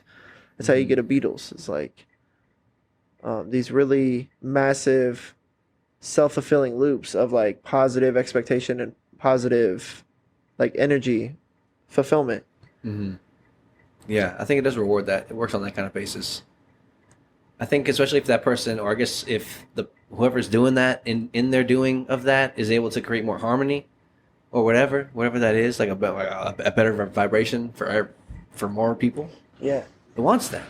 I think the universe wants harmony. It does seem like that's right. That's the preferred. We're all trying to get there. It's trying to hold it when it has it. Yeah. It wants to lean towards it. Bring it up, or whenever it falls below. Yeah. It's like bringing it into harmony now. I guess harmony is just like a good song. Just literally, it's like all in tune, same beat, perfect timing, everything's on key. It looks like a good household. It looks like a clean household. Everyone's happy. I mean, obviously, it's hard to have your house clean and have everyone be like functional, but when it is happening, it's like harmony. It's like, ooh, that note's hitting. You know, give you chills. Yeah, and it's nice. Beautiful. Who doesn't want that? It's beautiful. We want that. I think the universe wants that. Right. Yes. Truth. I think we want that, and the universe wants us to have it as well. See, these are abstract thoughts. These are abstract as fuck thoughts. But we're trying to achieve that. Yeah. You know what else I think about if there's aliens? So imagine a Taylor Swift concert. Okay. And imagine she's like 3 songs in, right? And everyone's kind of like warmed up at this point. We're ready for more Swift. And then she sets off what would be like the banger that's going to make people lose their minds, right? She's about to drop it. It's like boom, boom, boom. I don't know any Taylor Swift songs. Romeo, take me. There we go. It just starts going off. And just imagine like, okay, so everyone in the crowd right then in that moment, screaming at the top of their lungs in elation. Not just like the sound that's being made. Like the true elation that they're feeling. The true like, we're talking about there's 2,000 people in the crowd at this show. And like a good 500 of them are like, oh my God, like crying. Yeah. Like that feeling, I think, like if you could like quantify that, I think it would be valuable to the aliens. I think that whatever that frequency that is happening in that moment, it happens like at church too, where people feel like that, like it's almost like God or Holy like, Spirit taking over. Yeah, dude. That like religious-esque experience of you feel it like maybe on super vitamins too. Yeah, yeah. Where you're like, oh my God. Yeah, you just cry. Yeah, dude. Like that. And I think it happens at concerts because there's something cathartic about being with a group of people and screaming like ideals and representations of music. And it's like, oh, this song makes me feel this emotion. I'm going to feel all that with you right now. Yeah. And this ideal representation of someone going through that thing is going to express that I'm not alone in this right in front of me. That's a lot of what's going on right there. Yeah, it's a lot of kind of unifying in that sense. Yes. So in my own mind, I feel like maybe that goes somewhere. Maybe we're just creating love nukes. Yeah, those love nukes are important to some sort of interdimensional play here. On dimensions we can't even fathom. Yeah, it's like ants or like small creatures or plants. They can't conceptualize what the fuck we gotta do at a restaurant. That's what I'm saying. Like, there's eating asparagus, dog. Like, that's what I'm saying. You're just asparagus-ing it up at this table. Like, you have no idea. You're just being a piece of asparagus. It's like, how do you justify ants being so non-sentient about like this? All of this shit. How do you... You know what I'm saying? Yeah. So, yeah. Unless we're like that to something else, though. Yeah, that would make sense. That would make sense to me. Because otherwise, it's like, wouldn't it be arrogant to just like, ants, you fucking got fucked at creation time. We're at the top, baby. Top dog. Do like a literal ant pile. Top creation dog. Looking like a bitch today, looked like a bitch yesterday. You're never gonna change, ant pile. Yeah, it's fucking... But it's kind of like that to some degree if there wasn't like balance somewhere along the line, you know? Just on a random sub thought. Yeah, please. Where the fuck do cockroaches fit into all this? Dude, did you see one? No. Got me scared to death over here. Right? Yeah. You got to kill one last night. Jesus, man. I fucking hate those things, bro. Yes, bro. They're fucking... I don't know. They're not sentient about anything. They're just fucking living their life, and I'm just squashing them. Yeah. Is that wrong? Of me? Well, we've claimed this domain. I was like, if I see a roach, man, fucking genocide, bro. Kill them all, bro. Yeah, bro. There's times where... What do you contribute? What do you do in the dimensional chains of the universe? They don't gotta do shit in my house. I'll tell you, you can do it outside my fucking house. Whatever you do. Whatever you contribute to nature, do it somewhere else, please. I agree with you. I think... Are we roaches to something else? Could be, bro. Are we just bugs to something else? Yeah, man. Like a June bug. I mean, a June bug and a roach both serve probably equal purpose in nature. It's weird how much I dislike one more than the other. Yeah, I want to be a bee. Yeah. Bees are important and shit. Yeah, right. The conceptualization of like what we're doing here would be much more pleasant if it were that of a bee. Keeping this whole thing humming. Maybe that's what we're doing for the. I don't know, dog. Who knows what the fuck is going on? I don't know, bro. We don't have access. We're still here. Yeah. It's still happening. Regardless of what is going on with aliens, we still have to live our day-to-day life. Yeah. So, like, until they fucking like take over or like interfere dramatically in life, it's kind of just like, take it or leave it, right? It's like, yeah. I think the right answer to the question is maybe. Because if you say no, you don't. If you say no, it's kind of obtuse. Mm-hmm. Mm-hmm. I think maybe is the correct answer. Yeah. Alex, I'll go with maybe. Maybe, please. What is maybe? Correct. Yeah. But in reality, there's another part of me that's a little more disciplined in my heart of hearts that's like, man, it's just a distraction. Like, there's good and evil. That's real. And those are abstract enough for you to be thinking about. Like, just try to be your best self and try to love everybody. Like, yeah, try to tell the truth. Yes. Lies are... Or not lie. There we go. That's what it is. That's the first step. At least don't lie. Yeah, I remember Jordan Peterson saying that. I remember seeing him say that in an IG clip or something. He was like, don't lie. Or he's like, it's like, try to tell the truth. Or at least don't lie. Because you can't even tell the truth yet. Like, it's like, who are you to say that you can tell the truth? So you got to start with not lying. That's so hard. That's my dog. Yeah, I was like, oh, man. Love that guy. Yes, that's the whole thing. Mm-hmm. So I think that, like, there's abstract stuff that we need to wrap our head around right in front of us that are more important than worrying about aliens and conspiracy theories in general. Because, yeah, what the hell? What are they going to do? It's not going to help you on your test tomorrow. Yeah, it's not going to help you at your shift. No. But who knows? It's just something to distract us a little. Maybe how much level of distraction do we need? Some people need, like, a little mystery in their life, a little... I saw a UFO once. Some people need that, I guess. I don't know. I realize some people need football.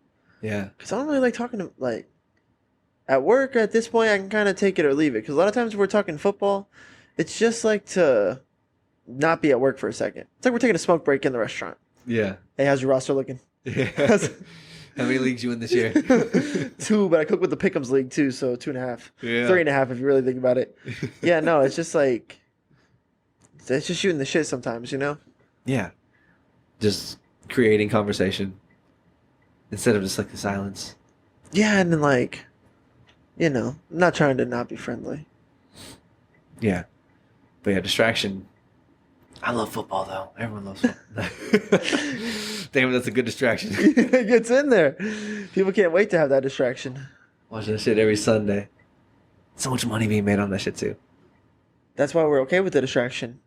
Or it's become strong. It's worked its way into our culture, and it makes a fuck ton of money. So it's not going anywhere. Yeah, but I don't know. There's something true about it.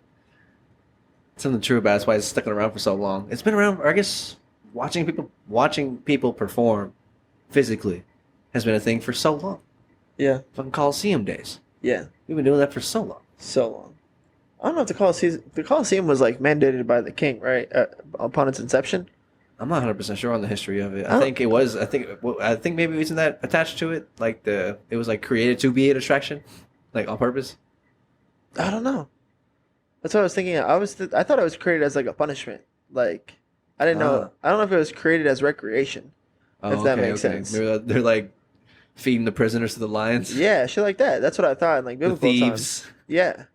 And then it turned into like gladiator time, where like maybe they kept on throwing them to the lions, and then one of the thieves killed the lion. Yeah, and everyone was like, "Whoa, this is way better." That's kind of what I've envisioned. We don't have to like watch a video on it, and then it turned into like, we'll send some men out there to kill him, and like this guy was like, I think that's what like one of the movies is about. Of like, I don't know if I got Gladiator. that. Yeah, and then he's just like rumble, and he's like, I'll kill anything you put in here, dog. And then he's like, I'm trying to talk to you about this problem that I have, and then it became this thing where you could be like. You could go to the gladiator place and then you could like win the gladiator thing and then you would be like heard. And then it's like we talked about, things that represent life really well will be like really powerful in their time. And I think like that's a good representation of life. You have to go win in a Coliseum and then your voice will be heard. So it was a really powerful thing back then. And now it's kind of like represented today too. If you win a Super Bowl, you say whatever you want, everybody's gonna hear it, dog. They're listening. Yeah, they're listening to what you gotta say. It's crazy. Yeah, man. I'm sure there is someone could probably show a video to us, or someone who's probably studied this shit of like the history behind it. But yeah, that shit's been around forever. We love watching that shit. People love doing it. I think that's also a thing in Game of Thrones. That there's like a a part in the show where one of the main characters is in a city where like that's like a thing. Like she takes over a city and then she like frees the slaves, and then there's like the fighting pits. And usually in the fighting pits they like made the slaves fight, really? Like Coliseum kind of shit. Okay. But then she like comes in, frees everybody, shuts that shit down. She's like, no more of these fighting pits. We're not gonna make like the slaves fight. Fuck all this, blah blah blah. But then like the people kind of like revolts to a degree, or are kind of displeased with that decision, because they're part of their rationale is that there's some sort of glory to be had, you know, in like fighting in there. Yeah. And like willingly like going in there and like doing like fighting the fucking shit, like going in there and proving yourself, or it's like better than just being a slave your whole life. She's like, oh shit, I see what you're saying. So then she like opens the pits back up. That's crazy. I kind of with it though. Right. I get it. That's what they talk about in Swamp Kings too. There's like several parts where they're like, I looked up and I realized, oh, this is that shit. Like this is being a man in the Coliseum. Like if I went and I hit that man, I heard like 40,000 people erupt. I was like, whew, that's a feeling. That's gotta be a feeling. That's a feeling. I'm feeling something. What is that sensation going on right now? That's being in the pit, being in the gladiator arena. In the fucking arena in the Coliseum, bro. We love it. You love it. We love it. Football. But baby. I guess it can be a distraction for sure. And I think maybe, I don't know, I guess whenever we say distraction, I guess there's kind of a connotation that like the government's like putting it out there, or like using it to like, yeah, I guess the distraction is what, to steer your attention away from more important stuff. Yeah, like the banking system or whatever. Mm-hmm. I don't know. You know, that shit's going on all year round, dog. Yeah, seriously. That shit's going on 365. Yeah, football's only here for a little bit. I agree with you. Football's tight. Yeah, but yeah. So yeah, I don't like to talk about it too much at work, but fucking love football. Yeah, it's good shit, man. It's good life things. And I love football too. I guess I'm gonna tie this back into this. We'll end it with these last little lines, or I guess I'll open this idea. But yeah, I love football as well, because I've realized in the last like 5 years that like it always falls like around our birthdays. It's like the new season starts like always around our birthdays, always. Yeah, it's like today's the first day, and it's like September 7th, and like your birthday was like a week ago. My birthday's tomorrow, so it's like every year. I didn't even realize it until like 5 or 6 years ago. I was like, oh, this happens every year. It's gonna keep. Oh yeah, it happened last year. Happens next year. Oh shit! I guess it always the first opening night of NFL weekend starts right around our birthdays in that September August time. Usually beginning September. Something like that. Maybe like late August. Because didn't they extend the preseason, or they shortened it, or what happened? It was 4 and they shortened it to 3, right? Okay, so yeah, now maybe it starts a little earlier. Either way though, it's like always around this birthday time. So it's like I don't know, it's like a new season of us every time. Yeah. And fall is like, we get out of summer and like fall feels different. Big time. It's gonna be like, I heard it's going to be like 70 degrees out here in Texas next week. 70 degrees. It's been 90 plus, like at 8 o'clock every night for the last 2 months. Dude, yeah. I was driving around and I was like, it's pretty high. What are we looking at? 107. Oh. 107 in my car. I was like, you just get used to it. I wasn't even that hot, but it was 107 for sure. You just fucking bare your teeth and grit through it, brother. Get to some AC as fast as you can. Dude, and when we get into fall though, it like feels different. It's like a different, like, it's not summer anymore. It's a new season. 100%. New seasons are tight. Yeah, it's like literally the new season, and then it's also like for us, like also a literal new season for football, but then also for us, a new season of this new age that we're going into, whatever it is. Yeah, seriously. Or whatever happens whenever your birthday comes around. Yeah, dude, you're about to turn 30, bro. Yeah, bro. It's crazy, bro. Whenever y'all watch this, I'll be 30. My dog. That's crazy, bro. Yeah. Happy birthday to my dog too. Happy birthday to my dog. Thank you. Happy birthday podcast. Happy birthday to you. This is a birthday podcast. Yeah. Happy birthday to the dog. Happy birthday to another dog. Thank you for joining us. Thank you. Wouldn't be anywhere else. Man, how does it feel to almost be 30? I interview you real quick. It's weird. Because you know, it's just like another year. But also at the same time, I felt it like a week ago, or maybe a couple of days ago, where it's just like, I think it was last week, like on Saturday maybe. I guess it was not a whole week ago. But like, I don't know. It's like my day-to-day view of my agenda. It like, I guess it felt different. It felt like it broadened. Like it got wider. Like I'm not like, I don't know. It just felt more expanded. Yeah. In my day to day, it's like where I live. You know what I'm saying? Whenever you're just like living every day. Yeah. It's like your mental headspace. I felt to get a little bit bigger, like on Saturday, and now it's gonna be like, yeah, tomorrow will be like. I felt that shit too. Isn't that crazy? Yeah. I don't want to be like saying that because I'm like it's gonna sound like kind of like making up me getting older, but I'm like if you feel it though. Yeah, you know I felt it. I felt it. It was weird. It's like I wasn't. I'm trying to figure out what words I can use to try to explain it, but it's like maybe it felt as if. Like the time constraints that I normally put onto things. Like I know how long my routine takes in the morning, but like it didn't feel like as long, or not as long, but I don't know. Or I felt like I had more time to do it. I don't know, something like that. Like it was bigger. It wasn't as like tight around like my time constraints. I was like, whew, like a little bit more. I had more wiggle room. That's tight. And like this thought space. I was like, oh okay, I could like do more here. I don't know. I was a little bit more free. A little bit. I don't know. It felt different though. It was definitely a mental thing going on. But that's like a super small kind of abstract concept that's like going on just like in my own head. That's everything. Yeah. That's tight. That's like getting another item slot in Zelda. Yeah, like, right. Something like that happened. Right? It's game changing. You're like, oh shit. Yes. You know, y'all are fucked. I'm grapple hooking and I'm shooting bow and arrow. Like, that's a really abstract thought, but I think that shit happens. Like I felt myself getting another heartbeat. You were saying that too. I didn't really understand what you were saying. And then like I felt it a couple days later. It's crazy, bro. It's crazy. Yeah. That's so cool, bro. Mm-hmm. It's tight. It's weird. It's like, I felt the getting older because you can definitely feel it when you're 10 to 11 to 12, you feel older. Yeah. But like, yeah, you kind of lose that a little bit from year to year. But I felt it this year. I didn't feel it last year or the year before that particularly. Maybe a little bit, but this year was definitely more pronounced. Of like, oh, I'm older this time. Yeah. A little bit more pronounced age. I'm old. It's nice. It's good to have a spike on this year because I don't think. I mean, the only thing worse than getting old is not growing up. Not growing up. That's it. It's just getting old. Let's go.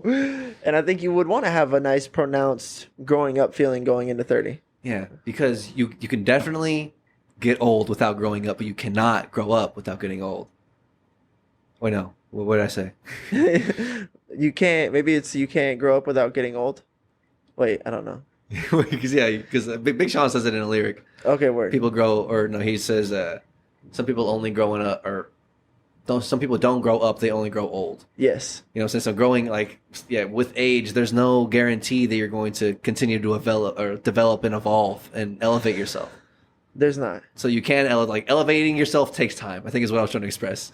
Yes. It's like you can time can pass and you may not elevate. Yes. But like in order to elevate, time has to pass. Yeah, there it is. That's what you're trying to say. Yeah.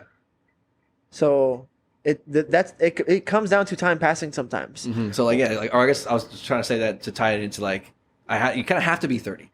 You know what I'm saying? If you want to have like wisdom, at some point you have to be 30. Yeah, I see what you're saying. There's an age constraint on in order to be a wise old man, you have to be an old man. Yeah, I'm with you. You have to earn that wisdom. Yes. Right. And I think hopefully you're like optimizing your life story with the wisdom that you've like incurred. You know what I'm saying? You don't want to obtain a bunch of wisdom and then never have like applied it to your life. But I think we're doing like a good job of like we get to a point where we're checking every box every day. Like our settings are kind of like peaked out and we just need time to pass.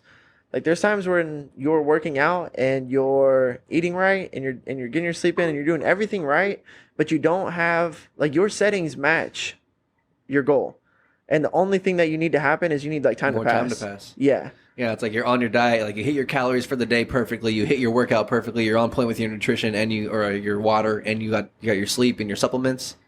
It's like there's literally nothing else you can do except do it again tomorrow. Yeah, that's it. Like you did it. That's fucking it. Like, perfect brick. Yeah, exactly. And like and there's moments where I'm like 2 weeks in, 3 weeks in, 5 weeks in where I lay down a perfect brick and I'm like still not at that result yet. Yeah. And it's just like the reminder is like it's just time. Like you're doing it right now. This is it. Like life is kind of abstract. You have to exhibit behaviors for like a long time before it like nets into results in the life and actually shows and manifests physically. Yeah, tangible difference in this world. It takes like repeated harmony like that. Mm-hmm. And so yeah, like when I hear you saying like part of the equation is like you need time to pass to be able to hopefully achieve wisdom. It's like, yep, that's Yeah. a big part of like this thing going on here is like you set settings and then you need time to pass and hopefully you pass that time properly and then you'll be on the other side of time had passed with results. Gained wisdom. Yeah, exactly. +7. Yeah. And then you need to like apply that wisdom properly and like not because you could just run the same experiment again and then that same amount of time goes by again, but then it's like only +1 wisdom. Oh. And the +1 wisdom is don't run the same experiment twice. Yeah, you didn't tweak properly. Yes, bro. That's like a scary. But lately, I've been able to, as a result of getting older, I'm able to feel the nuance like at my fingertips. I'm like, oh yeah, don't do that, do this. Like, oh yeah, do it this way, don't do that way. Or like, it's just crazy to me how sometimes it's like, instead of having to play out of my mind, like not think about it, and all of a sudden like I pull up and hit a perfect jumper, I'm able to feel like, okay, I put my left foot here, I'm just gonna grab it like this, and like this really abstract thing, I'm just able to like touch it and do it right here. I felt that way with the fantasy draft almost, where I was like, nah, don't do that, do this, like don't do that, do this. And there was just like part of me that knew those things now, and I didn't really know. It was a whole lot of science, kind of trying to figure out what life was about, and then now I'm at a point in the science where I'm like, it's like this. It's like this. It's like that. It's like this. And it's like kind of clicking on its own. And I'm like, that shit's crazy. Yeah, running the simulation long enough. You get more wisdom. Like wisdom's like a tangible thing. Because we're all running science experiments. Yeah, experience. Yeah, if you're not running like, as you go through life, you're going to have questions. And then the questions will result in behaviors. And then behaviors will result in like conclusions.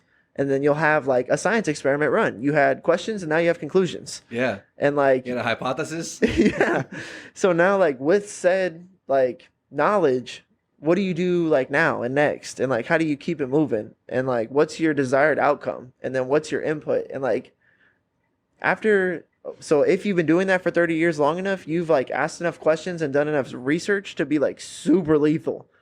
Like, what is that? What does super lethal mean? Like, you're intelligent, you're smart, you can move in any room, you can talk to any person. You basically have, like, anything you want with more time to pass. Like, if you wanted, like, a car or a house or... problem solver. Yeah. Whatever the adversity or the problem is, break it down. So you could have material things. You can solve metaphysical problems. You could be nuanced in your relationships. Like, that's fucking life, bro. Yeah. That's all obtainable and achievable. Yeah. If you pass time properly. Run the experiment. Be the scientist. Adopt that. Put on the fucking lab coat. You're in this bitch. I'm sorry. Here's your lab coat. Yeah, dude. Life is happening. This is happening right now. The experiment's going on every day. And you're all in. Like, it's not going to get better.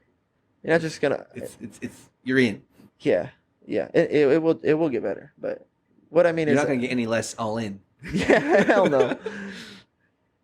No, and it's not likely that you're just going to win a lottery ticket one day and like life's just going to change for you. It's not likely to happen. It's more likely that you'll set a desired destination and you'll walk there one step at a time. And you'll figure it out and you'll make some missteps and then you'll learn from those missteps. Hopefully if you're applying or like you're running it as an experiment, you'll figure out, oh, that experiment didn't work properly. Let me tweak some of these things. And then along that way, you'll eventually get there. You'll probably have to zigzag. And then it gets to where you like float. You like float over that shit. It's crazy. Remember like nutrition, for instance. I remember there's just like stuff that at the beginning I was like really struggling with. And now like those problems arise and I just don't even feel even close to how I used to feel with like wanting to like eating junk food. Just don't feel it. Just don't feel the urge. It's so crazy. Yeah. Don't even want to buy it. I'm just like not interested. Yeah. And it was such a temptation. I'm just like not interested. That's like almost alchemy. Like the power that thing used to hold over me is like none.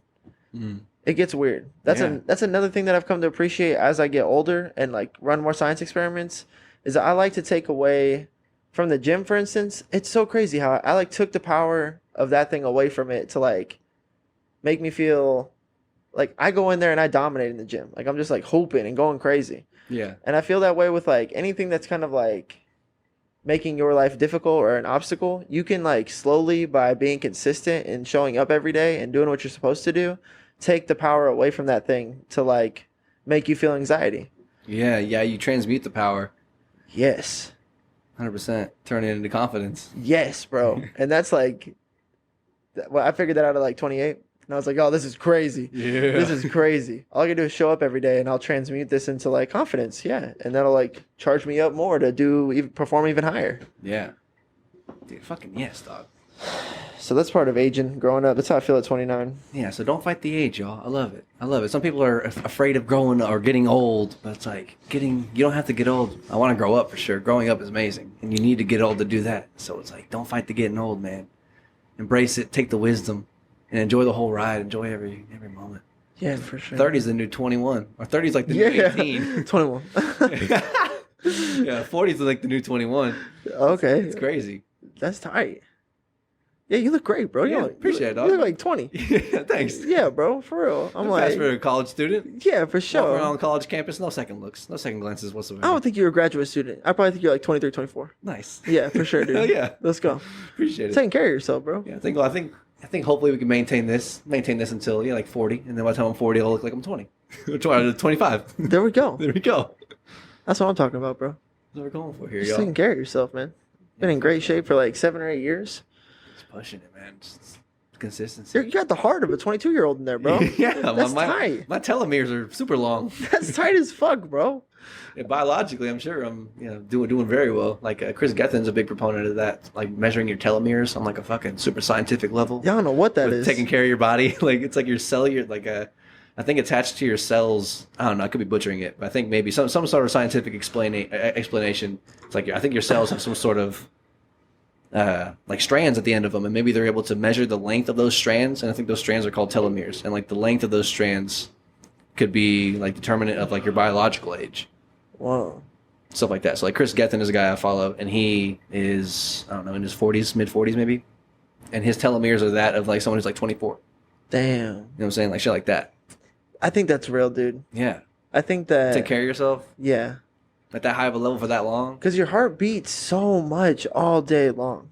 All day and all night. That's all it does. That's all it does is beat, dude. It's beating. So if you just think about Pumping like, blood. there's times where I'm like, have like a 60 BPM, just like resting. Chilling. Just like, that's good, right? Yeah. Like, I feel You're not taxing your heart too much. right? And then there's times when I'm like doing exercise and like obviously my heart rate gets up there, but I just think that like over the course of the year my heart must beat like a lot less beats per minute than like the average person because I spike it once or twice a day, Mm-hmm. Just- Sorry, so you said you think it beats more or less? Sorry. less. Okay. Because my resting for the most part is lower than the average person's just because we're in such good shape. Yeah. And so I think like, yeah, if you combine that for 8 years, like for 8 years, we've been really under the average for how many times a heart beats every year. It's like, I'm like 10,000 beats under par right now. Yeah. Like yeah. I'm fucking cooking on this car, dude. We're like, good. and it's, I'm not putting a lot of wear and tear on this engine. it's crazy because I am like every day, Yeah. But, I guess you kind of build the engine up by putting it through some wear and tear. isn't that crazy? Yeah, it's like the spike throughout, or I guess however many times you work out, once or twice a day, let's say, even twice a day for people who do crazy shit. It's like you spike it twice, but then like whenever you go to sleep for 6 to 8, 9 hours, it's like your resting rate whenever you're sleeping is gonna be way under. So you'll make up all that spike time that you were higher than average. It's like every night when you go to sleep, like your resting heart rate, your true resting heart rate is like really like 6, 8 hours at a time, lower than everybody else. Right. That's what I'm thinking. For 8 hours at a day, every day, all year. Yeah, a dude. third of time. Dude. Your heart rate's just chilling. And like breakfast time, like driving time. Yeah, whenever you're just like getting up, it's like what is it? Sedentary, just chilling. Yeah. Your sedentary heartbeat, just like sitting. Your Yeah, sitting dude. heart rate, resting heart rate. All of that for Lower like on average. 10 to 15 years of your life, 20, by the time we're like 40, we're going to be, that's why I think by the time we're like living this lifestyle, if science and medicine catches up, we really could live like a long ass time. Mm-hmm. Mm-hmm. Start getting like stem cells in our knees and shit. Like if your knee goes to like 44, you actually have, if I get like an ACL or something, but then I just get some stem cells in there and like get a new ACL. They got some new technology. I'm just like fucking hooping again, bro. Good to go. Just balling on folks. Come on, man. Yeah, bro. Joe Rogan, 50 plus. Come on, He's man. doing great. Looks great. And that's where science, that's now science. He's doing great. Yeah. So like, Another 20 years? dude, who knows? Shit. Yeah, bro. By the time we're 50, I think we're going to be fine. Like, Yeah. 50 is not going to be the same. 50 is not the same now. But like 50 in 20 years, it's like, that's be a different Yeah. 50. That 50 will be the new 20. Yeah, I think American culture kind of lies to us. talking about getting old and shit. You know what I'm saying? You're gonna need your prescription. Yeah. Fuck that, dog. Come on, bro. Got a barbell prescription, baby. Yes, bro. It's called RDLs. I take them, 2 times a week.